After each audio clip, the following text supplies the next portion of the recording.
غلامی میں آ جائیں. وہ کہتے تھے دنیا. اعلیٰ حضرت نے کتاب لکھی ہے الامن والعلا، اس میں آپ فرماتے ہیں جو حضور کی پناہ میں آ جاتا ہے نا وہ بچ جاتا ہے.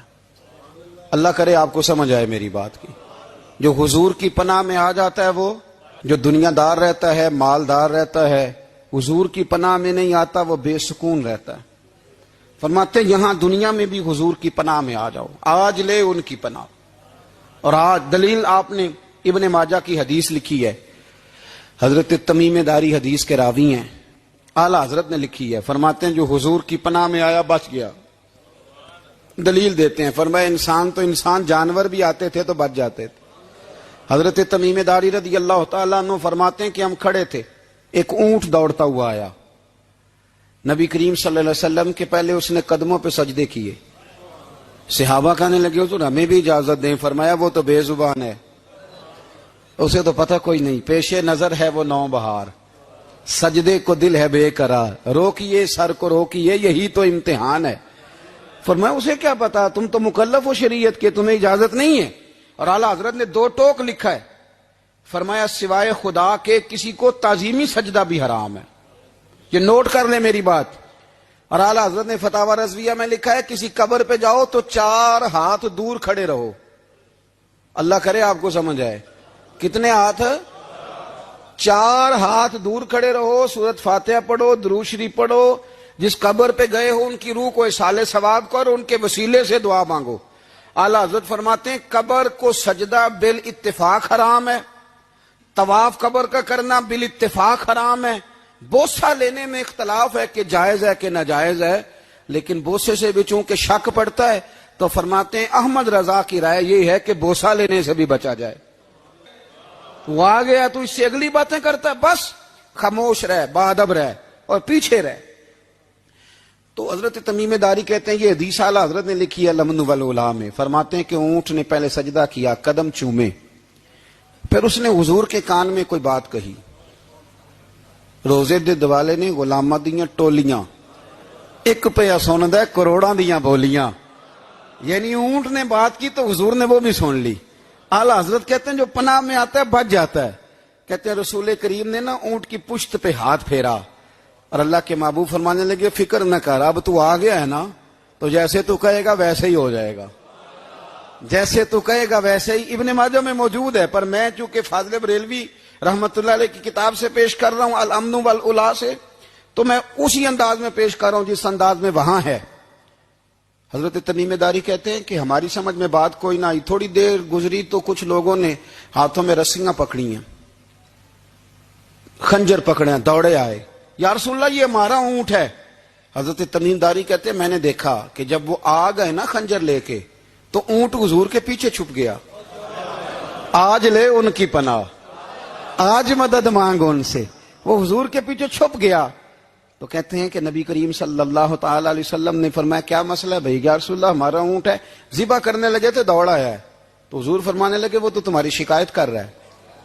وہ کہتا ہے یا رسول اللہ میں نے برسوں ان کی نوکری کی، برسوں میں نے بڑی نوکری کی. صحیح کہتا ہے یا رسول اللہ؟ ٹھیک کہتا ہے. حضور اب بوڑھا ہو گیا ہوں، تھوڑا زیادہ بوجھ نہیں اٹھا سکتا تو مجھے ذبح کر کے کھانا چاہتے ہیں، میں مرنا نہیں چاہتا. نبی کریم فرمانے لگے اچھے لوگ یہ صلہ دیتے ہیں.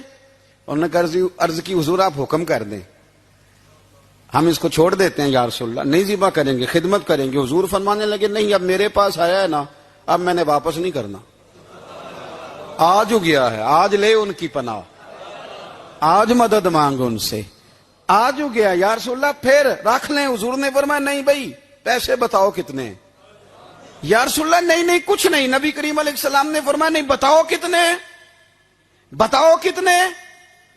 انہوں نے کہا حضور ایک دفعہ ریٹ لگایا تھا تو 100 دینار لگا تھا. حضور نے فرمایا بلال دے دو 100 دینار. 100 دینار دے دیا. اعلیٰ حضرت فرماتے ہیں دیکھو ان کی پناہ میں آنے کی برکتیں کتنی ہیں. ان سے کہا تم جاؤ، وہ چلے گئے. حضور نے پشت پہ ہاتھ پھیرا، فرمایا جا تو آزاد ہے. حضرت تمیم داری کہتے ہیں وہ پہلے گیا پھر پلٹ کے آیا. اس نے نبی پاک کے کان میں کو بات کی، کئی باتیں کی، پر میں ایک بات کرتا ہوں، کئی باتیں کی. ایک بات کی تو حضور رو پڑے.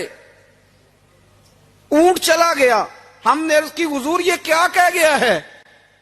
تو محبوب فرمانے لگے یہ کہہ گیا یا رسول اللہ جس طرح آپ نے مجھے چھری سے بچایا ہے میں دعا کرتا ہوں اللہ آپ کی امت کو جہنم سے محفوظ فرمائے، اللہ جہنم سے بچائے آپ کی امت کو، اس طرح مجھے چھری سے آپ نے محفوظ کیا۔ اعلیٰ حضرت فرماتے ہیں کن چکروں میں پڑے ہوئے ہو، کن چکروں میں؟ پیسوں کی پناہ لیتے ہو، عہدوں کے پیچھے چھپتے ہو، دولت کے پیچھے چھپتے ہو، تعلقات کے پیچھے چھپتے ہو۔ فرمایا مصیبت آئے گی تو یہ سارے ہٹ جائیں گے، اگر پناہ لینی ہے تو مدینے والے محبوب کی پناہ لو، دروازے رسول پہ آؤ، نبی کریم کی بارگاہ میں جھکو، حضور سے پیار کرو۔ اعلیٰ حضرت فرماتے ہیں محبوب کا ادب کرو، رسول اللہ کی غلامی کرو۔ فرماتے ہیں پھر کے گلی گلی تباہ، ٹھوکریں سب کی کھائیں کیوں، دل کو جو عقل دے خدا تو تیری گلی سے جائے کیوں۔ اور فرمانے لگے جان ہے عشق مصطفیٰ روز فزوں کرے خدا، جس کو ہو درد کا مزہ وہ ناز دوا اٹھائے کیوں، جس کو ہو درد کا مزہ وہ ناز دوا اٹھائے کیوں۔ انہوں نے محبوب کریم کی محبت کا پیغام دیا، صحابہ کی محبت کا، بولیے صحابہ کی محبت کا پوری کتاب لکھی حضرت صدیق اکبر جناب عمر کے فضائل پر۔ اور مزے کی بات یہ ہے کہ اعلیٰ حضرت نے نا اردو شاعروں میں سے کسی کو توفیق نہیں ہوئی حضور کو شہنشاہ کہنے کی، اعلیٰ حضرت نے کہا میرے نبی شہنشاہ ہیں۔ دلیل کیا دی؟ فرمانے لگے پڑھو ترمذی، حضور نے فرمایا میرے دو وزیر زمینوں میں ہیں دو آسمانوں میں، زمین کے دو وزیروں کے نام ابو بکر اور عمر ہیں، آسمان کے دو وزیر ہیں جبریل اور میکائیل۔ تو اعلیٰ حضرت کہنے لگے حضور وزیر تو کسی شہنشاہ کے ہی ہوتے ہیں، پھر کہہ لو نا شہنشاہ۔ تو پھر فرمانے لگے حاجیو آؤ شہنشاہ کا روضہ دیکھو، حاجیو آؤ شہنشاہ کا روضہ دیکھو، کعبہ تو دیکھ چکے اب کعبے کا بھی کعبہ دیکھو، کعبہ تو دیکھ چکے اب کعبے کا بھی، غور سے سن تو رضا کعبے سے بھی آتی ہے صدا، میری آنکھوں سے میرے پیارے کا روضہ دیکھو۔ اعلیٰ حضرت نے ساری زندگی اور صحابہ کرام کی بات کی، اہل بیت کی بات کی، اولیاء کی بات کی، صوفیاء کی بات کی، دفاع کیا سب کا، سب کے شانوں میں لکھا، امت کو بتلایا کہ اپنے بزرگوں سے جڑے رہو گے تو بچے رہو گے۔ اعلیٰ حضرت نے طنز کرنے سے، تنقید کرنے سے، بلا وجہ غلطیاں نکالنے سے اور ایک دوسرے پر لان تان کرنے سے ہمیں بچنے کو کہا۔ اعلیٰ حضرت فرماتے ہیں کوئی علم اگر آ جائے نا تو اس کا معنی یہ نہیں کہ سب کو جاہل سمجھ لینا چاہیے۔ سمجھ آ رہی ہے میری بات کی؟ ہم جس شعبے میں بھی ہوتے ہیں نا سامنے والے کو ان پڑھ ہی سمجھتے ہیں۔ مولویوں کے بارے میں بعض لوگوں کا خیال ہے کہ یہ پتہ نہیں کون سی مخلوق ہے، ان کو کیا پتا دنیا داری کا۔ میں صحیح کہہ رہا ہوں۔ اسی طرح جو میرے شعبے سے تعلق رکھنے والے لوگ ہیں وہ کہتے ہیں شاید سارے تاجر دو نمبر طریقے سے ہی مال کماتے ہیں۔ یہ ہو نہیں سکتا، ایسا ہو نہیں سکتا۔ ہمیں نا دوسروں کی اہمیت کی خبر رکھنی چاہیے، ہم ایک دوسرے سے پیار، ہم طنز کرتے ہیں، تنقید کرتے ہیں۔ فاضل بریلوی منع کرتے تھے، آپ فرماتے یہ طریقہ درست، ہم جب غلطیاں نکالنے پہ جاتے ہیں تو معاذ اللہ اتنا اوپر بن جاتے ہیں کہ معاذ اللہ ثم معاذ اللہ اللہ رسول تک پہنچ جاتے ہیں۔ اعلیٰ حضرت کے زمانے میں ایک شخص نے کہہ دیا نبی پاک کا خیال آئے تو نماز ٹوٹ جاتی ہے۔ عقل ہے نا جی، جہاں مرضی لے جاؤ۔ وہ کہنے لگا جی میں نے خالص اللہ کے لیے پڑھنی ہے نا فلسفہ عجیب، نبی پاک کا خیال آئے تو نماز ہے۔ اعلیٰ حضرت فرمانے لگے تو بڑا ہی پاگل ہے، جب تو کہے گا السلام علیکہ ایھا النبی خیال آئے گا کہ نہیں؟ فرمانے لگے تو بڑا ہی نادان ہے، جب تو کہے گا اللہم صلی علی محمد وعلی خیال آیا کہ نہیں آیا؟ فرمانے لگے تو نبی پاک کی بات کرتا ہے، نماز میں تو ابا اماں کا بھی خیال آتا ہے، ربنا اغفر لی والدیّ۔ فرمانے لگے ربے کے خیال سے نہیں ٹوٹتی تو مدینے والے کے خیال سے کیسے ٹوٹ گئی؟ فرمانے لگے بڑا ہی بیوقوف ہے تو۔ اعلیٰ حضرت فرمانے لگے تو کہتا ہے حضور کا خیال آئے تو ٹوٹ جاتی ہے۔ فرمانے لگے جب تک حضور کا خیال آئے نہ نماز ہوتی نہیں، جب تک حضور کا خیال نہ آئے نماز ہوتی نہیں، سوال ہی نہیں پیدا ہوتا۔ لوگوں نے کہا جناب وہ کس طرح؟ تو اعلیٰ حضرت فرمانے لگے اللہ نے کہا قرآن میں واقعی الصلاۃ نماز پڑھو، یہ نہیں بتایا کتنی پڑھنی ہے، اور یہ بھی نہیں بتایا فجر کی کتنی پڑھنی ہے، یہ بھی نہیں بتایا ظہر کی، یہ بھی نہیں بتایا قیام کیسے کرنا ہے، ہمیں یہ بھی نہیں بتایا رکوع کیسے کرنا ہے۔ ہمیں پتہ کیسے پتہ چلا؟ جب صحابہ نے کہا نا رب کہتا ہے نماز پڑھیں تو کیسے پڑھیں، تو حضور فرمانے لگے سلو کما رأیتمونی اصلی، نماز اس طرح پڑھو کرو جس طرح مجھے پڑھتے ہوئے دیکھتے ہو. تو کہا یہ تو کیسی عجیب بات کر رہا ہے کہ نبی کریم صلی اللہ علیہ وسلم کا خیال آئے. اور پھر بڑی مزیدار بات، ایک شخص نے اعلیٰ حضرت سے آ کے نا، اس زمانے میں نا ایک آریہ مذہب ہوتا تھا، اب اللہ کا شکر ہے وہ کوئی نہیں. اب ویسے جو بڑے نئے نئے مذہب نکل آئے ہیں، جو آدمی جتنا پڑھ جاتا ہے معاذ اللہ وہ ایک نئی بات ہی شروع کر دیتا ہے، اور جو انوکھی بات کرے اس کے پیچھے رش بھی زیادہ ہو جاتا ہے. سٹائل ذرا ہٹ کے ہو نا جی تو ذرا ماحول جلدی بن جاتا ہے. تو وہ آریہ مذہب تھا، تو وہ ایک آریہ آ گیا اعلیٰ حضرت کے پاس، آ کے کہنے لگا کہ فرض کی اہمیت زیادہ ہے کہ سنت کی؟ تو اعلیٰ حضرت فرمانے لگے بھئی اہمیت تو فرض کی زیادہ ہے. تو کہنے لگے آپ کا وضو تو پھر سنت سے شروع ہوتا ہے. وضو میں پہلا فرض ہے منہ دھونا، اور آپ سب سے پہلے ہاتھ دھوتے ہیں، یہ بھی سنت. ناک میں پانی ڈالنا یہ بھی، کلی کرنا یہ بھی.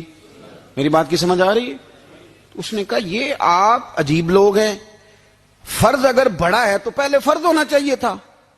سمجھ آ رہی ہے میری بات کی؟ لوگ دین پر بڑے بڑے مختلف اعتراضات کرتے ہیں نا. اس نے کہا جی پہلے ہونا چاہیے تھا فرض.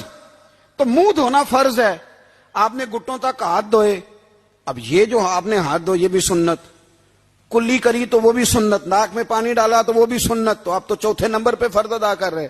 تو اعلیٰ حضرت فرمانے لگے تم اصل میں محبوب کا غلام نہیں نا. ہاں تجھے کیا پتا ہو یہ بات کیا ہے، تو بیٹھ جا ہم سے سن، ہم تجھے بتاتے ہیں.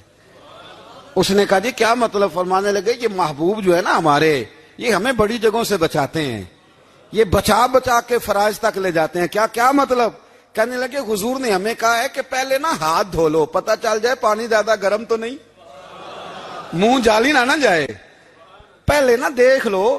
فرمایا پھر ناک میں ڈال کے پتہ کرا لو کہ اس میں سے بدبو تو نہیں آتی. سنت بھی ادا ہو گئی، پتہ بھی چل گیا بو تو نہیں آ رہی. اور فرمایا پھر منہ میں ڈال کے چکھ لو کہ بد ذائقہ تو نہیں. اب یہ 3 سنتیں ادا کر کے تم فرض ادا کرو گے تو اللہ بھی راضی ہوگا، اللہ کے رسول بھی راضی ہوں گے، پورے حیات اور منشور زندگی بن جاتی. لیکن اگر اللہ تبارک و تعالی کسی چیز کا بار بار تذکرہ فرمائے تو معنی یہ ہے کہ اس کی ہمیں بہت ہی زیادہ ضرورت ہے. ان چیزوں میں سے ایک چیز صبر ہے. قرآن پاک نے 100 سے زیادہ مرتبہ صبر کا تذکرہ فرمایا.